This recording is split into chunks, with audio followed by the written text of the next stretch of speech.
Hello friends, welcome to our Q की family. जो भी फ्रेंड्स इस चैनल पर नए हो इस चैनल को लाइक कर दे, शेयर कर दे और अपने सब्सक्राइब भी कर दे फ्रेंड्स, और अपने फ्रेंड के साथ भी शेयर करें फ्रेंड्स। चलिए चलते हैं। आज का टॉपिक मैं लेके आया हूँ 4 सितंबर को जो थर्ड शिफ्ट में जितने भी प्रश्न पूछे गए हुए थे उनका एनालिसिस लेके मैं आपके पास आया हूँ फ्रेंड्स।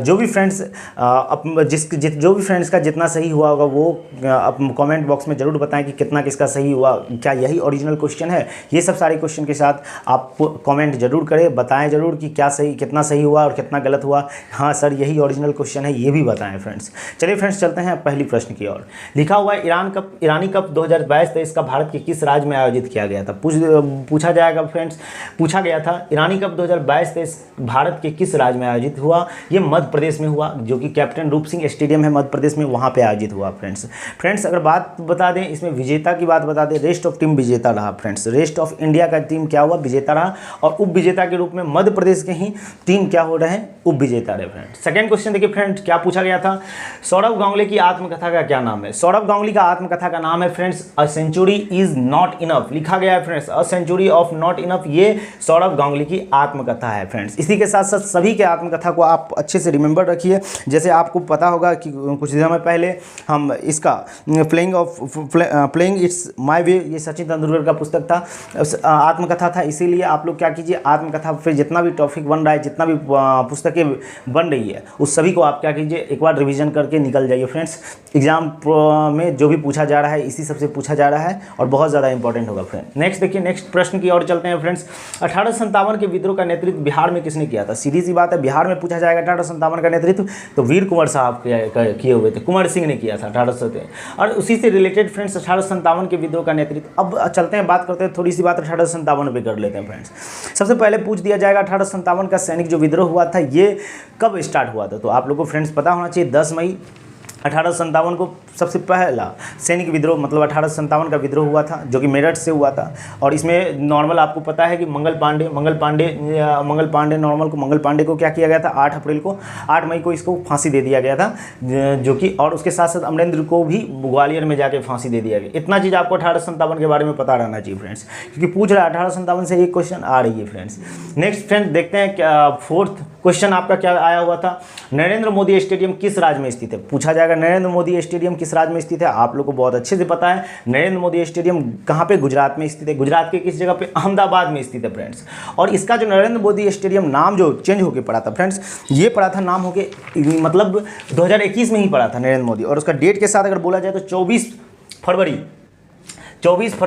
2021 को ये नरेंद्र मोदी स्टेडियम नाम पड़ा था फ्रेंड्स।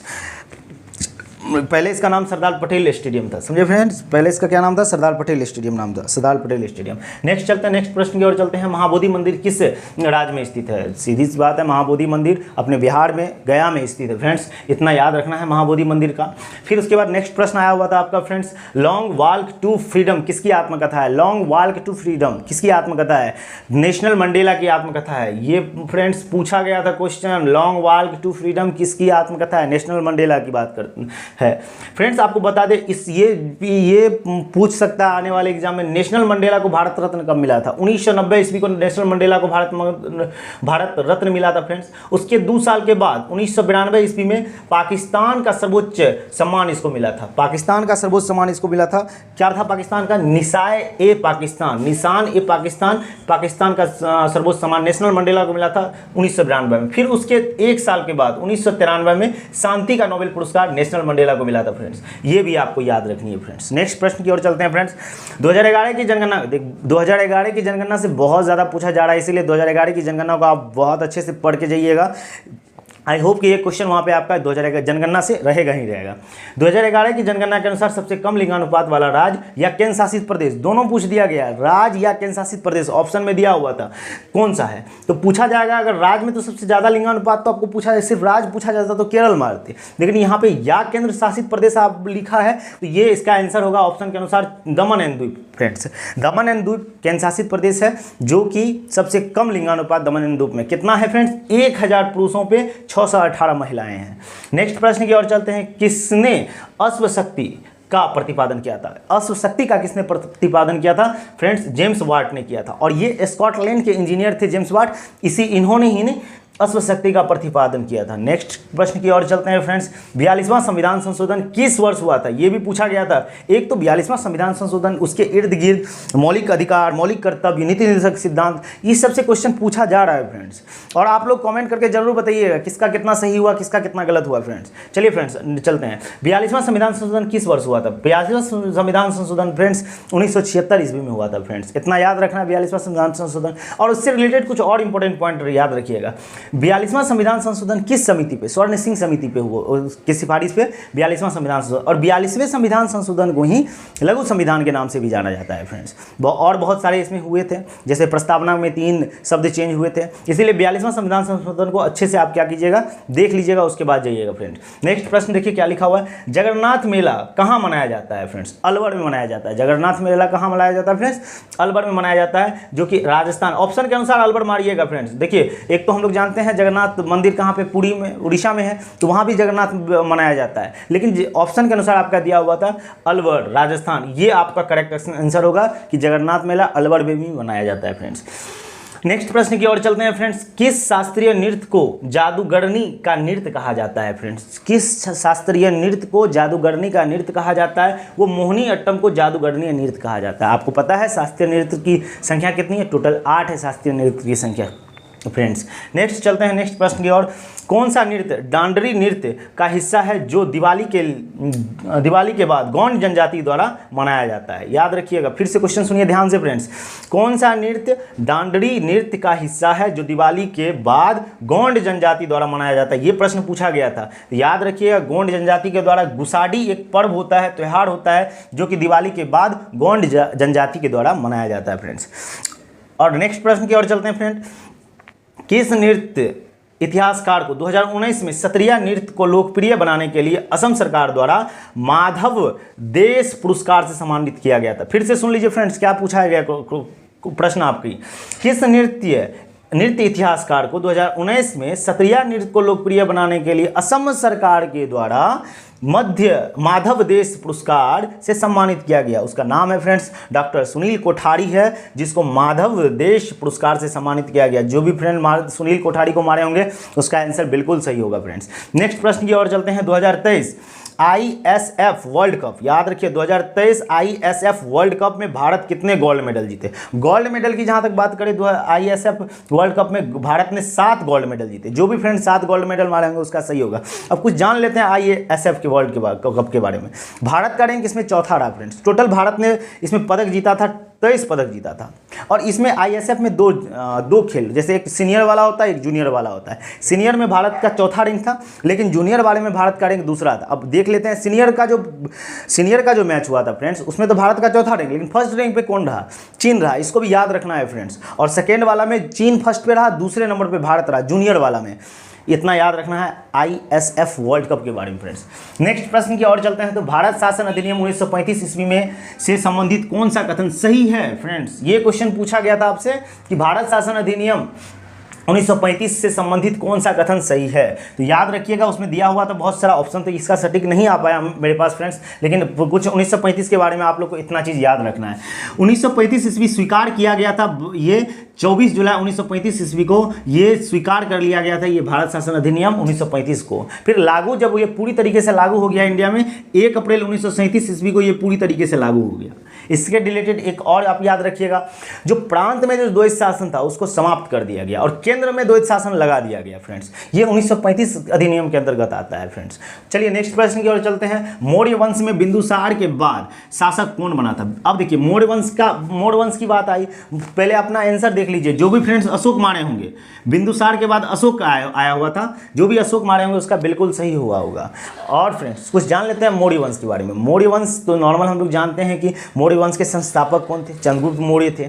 और इसके साथ साथ लास्ट वाला भी अंतिम शासक कौन था, बृहदत्त था। पूछ दिया जाएगा मौर्य वंश का अंतिम शासक कौन था, बृहदत्त था। क्रम याद रखिएगा मौर्य वंश का, पहले चंद्रगुप्त मौर्य आया, फिर बिंदुसार आया, फिर अशोक आया, फिर दशरथ आया, उसके पोता थे दशरथ, फिर उसके बीच में भी एक अशोक का बेटा वगैरह सब आया था। तो इस सबको इतना चीज़ याद रखना, मौर्य वंश का एक ब्रीफली आप पढ़ के निकल जाइएगा, क्योंकि पूछा जा रहा है ये सब प्रश्न फ्रेंड्स। नेक्स्ट प्रश्न की ओर चलते हैं, निम्नलिखित में से कौन सा ग्रैमी पुरस्कार जीतने वाला भारत का पहली महिला है। फ्रेंड्स ये पूछा गया था ग्रैमी पुरस्कार जीतने वाली भारत की पहली महिला, जो कि 2008 में ही इसको दिया गया था ग्रैमी पुरस्कार। याद रखिए तन्वी शाह को ग्रैमी पुरस्कार मिला है, जो भारत की पहली महिला है जो कि तमिलनाडु राज्य से स्थित है। अब आपसे पूछा जाएगा कि ग्रैमी पुरस्कार भारत में पहला व्यक्ति ऐसा कौन था जिसको ग्रैमी पुरस्कार मिला, तो याद रखिए रविशंकर शास्त्री को ग्रैमी पुरस्कार से सम्मानित किया गया था। फ्रेंड्स नेक्स्ट क्वेश्चन की ओर चलते हैं। फ्रेंड्स संसद की कार्यपालिका शक्ति किसके लिए जिम्मेवार होता है? आपके ऑप्शन के अनुसार फ्रेंड्स याद रखिएगा संसद की जो कार्यपालिका शक्ति है वो कृतियों और नीति के लिए जिम्मेदार होता है। जो उसका कृतियां होती है और नीतियां जो बनाया जाता है उसके लिए संसद की कार्यपालिका शक्ति जिम्मेदार होता है। नेक्स्ट प्रश्न की ओर चलते हैं। फ्रेंड्स भारत में कौन सी मानसूनी जलवायु है? भारत में अभी मानसूनी कौन सी जलवायु है फ्रेंड? उष्णकटिबंधीय मानसूनी जलवायु, इसको इंग्लिश में कहते हैं टॉपिकल। ठीक ना फ्रेंड्स, टॉपिकल यहाँ पे कैसी जलवायु है? टॉपिकल क्लाइमेट है यहाँ फ्रेंड्स। नेक्स्ट चलते हैं फ्रेंड्स। नेक्स्ट की ओर केरल के मानसून वर्षा को क्या कहते हैं? केरल में जो मानसून वर्षा होता है उसको क्या कहते हैं? केरल में जो मानसून वर्षा होता है उसे अम्र वर्षा के नाम से जाना जाता है। फ्रेंड्स ये जो सही मार्क आए होंगे उसका बिल्कुल सही होगा। अब एक क्वेश्चन आया था फ्रेंड्स ट्राइसेम से। देखिए ट्राइसेम प्रोग्राम की शुरुआत कब हुई थी, ये ऐसा क्वेश्चन पूछ दिया गया था। ट्राइसम का पहले फुल फॉर्म जान लीजिए। ट्राइसम का फुल फॉर्म होता है क्या चीज़? Training to rural youth for self employment. याद रखिएगा training to rural youth for self employment इसके फुल फॉर्म होता है। और ये जो है शुरुआत किया गया था 15 अगस्त 1989 ईस्वी को। 15 अगस्त 1989 ईस्वी को 79 ईस्वी को 15 अगस्त 1979 को ये ट्राइसम प्रोग्राम लागू किया गया था। इसके अंतर्गत क्या होता था ना, 1835 वर्ष के जो युवा थे उसको बीपीएल जो धारी थे उसको रोजगार प्रदान करना, उसको सेल्फ एम्प्लॉय करना। चलिए फ्रेंड्स नेक्स्ट प्रश्न की ओर चलते हैं। ये पूछा गया था फ्रेंड्स स्वयं सहायक बैंक लिंकेज कार्यक्रम। स्वयं सहायक बैंक लिंकेज कार्यक्रम किसके द्वारा शुरू किया गया था? फ्रेंड्स आपको बता दूं स्वयं सहायक बैंक लिंकेज कार्यक्रम जो है ये नबार्ड के द्वारा शुरू किया गया था। उससे रिलेटेड कुछ इतना ये पॉइंट याद रखिएगा। स्वयं सहायक जो बैंक है इसकी स्थापना नॉर्मल स्वयं सहायक बैंक की फ्रेंड्स स्थापना की बात करते हैं। हाँ स्वयं सहायक बैंक की स्थापना की बात करते हैं फ्रेंड्स, ये 1990 ईस्वी में हुआ था। स्वयं सहायक बैंक की स्थापना 1992 ईस्वी में 1992 ईस्वी में स्वयं सहायक बैंक की स्थापना हुआ था फ्रेंड्स। और इसी के साथ साथ आप नबार्ड भी याद रखिएगा। नबार्ड का जो हुआ था 12 जुलाई 1982 ईस्वी को 1982 को नबार्ड का स्थापना हुआ था। और स्वयं सहायक बैंक के लिंकेज का कार्यक्रम किसके द्वारा शुरू हुआ था? नबार्ड के द्वारा ही शुरू हुआ था फ्रेंड्स। नेक्स्ट प्रश्न की ओर चलते हैं। मुख्यमंत्री सीखो कमाओ योजना, मुख्यमंत्री सीखो कमाओ योजना किस राज्य के द्वारा लागू किया गया है? ये क्वेश्चन पूछ सकता है आगे आने वाले एग्जाम में भी। और देख लीजिए रिपीट हो रहा है कि नहीं हो रहा है एग्जाम में। रिपीट होगा ही होगा, 100% रिपीट होगा। तो लाएगा कहाँ से क्वेश्चन भाई साहब? पीछे से ही लाएगा ना। इसीलिए जिसका जितना सही होगा वो कमेंट में करते रह जाइएगा फ्रेंड्स। मुख्यमंत्री सीखो कमाओ योजना ये मध्य प्रदेश सरकार के द्वारा लागू किया गया। जो भी फ्रेंड्स मध्य प्रदेश मारे होंगे उसका बिल्कुल सही होगा, वो एकदम झंडा गाड़ के आए होंगे। अब दो और कोई प्रश्न है मेरे पास फ्रेंड्स आया हुआ था। ब्लड में कैल्शियम की कमी से क्या होता है? ब्लड में जब कैल्शियम की कमी हो जाती है फ्रेंड्स वो याद रखिएगा हाइपोकैल्सीमिया नाम की एक बीमारी हो जाती है। हाइपोकैल्सीमिया नाम की रोग हो जाता है। और कैल्शियम का जब अधिकता हो जाएगा तो हाइपरकैल्सीमिया नाम की बीमारी हो जाता है। हाइपो मतलब कम और हाइपर मतलब ज़्यादा। कैल्शियम की जो कमी होगी हाइपो और कैल्शियम का ज़्यादा होगा तो हाइपर। इतना चीज़ याद रखिएगा फ्रेंड्स। और ये प्रश्न आपका पूछा गया था, जो हाइपो मार के आएंगे वो उसका बल्ले बल्ले है फ्रेंड्स।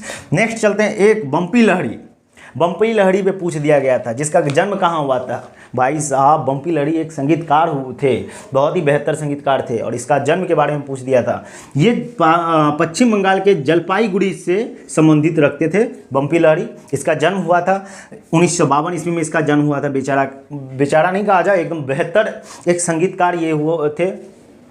और अपना रिकॉर्ड गिनीज वर्ल्ड में अपना रिकॉर्ड बनाए हुए हैं कि 1 ईयर में वो 180 सॉन्ग बना के गए हैं। 1 ईयर में वो 180 सॉन्ग का रिकॉर्ड तोड़े हुए हैं फ्रेंड्स, जिसके वजह से गिनीज वर्ल्ड रिकॉर्ड 1986 वाला में उसका नाम शामिल था फ्रेंड्स। आज की प्रश्न आपकी इतनी ही थी। 25 का 25 प्रश्न हमने आपके साथ डिस्कस किया फ्रेंड्स। जिस भी फ्रेंड्स का कितना सही हुआ कितना गलत हुआ वो कमेंट बॉक्स जरूर करें कि मेरा इतना सही हुआ सर, मेरा इतना सही हुआ।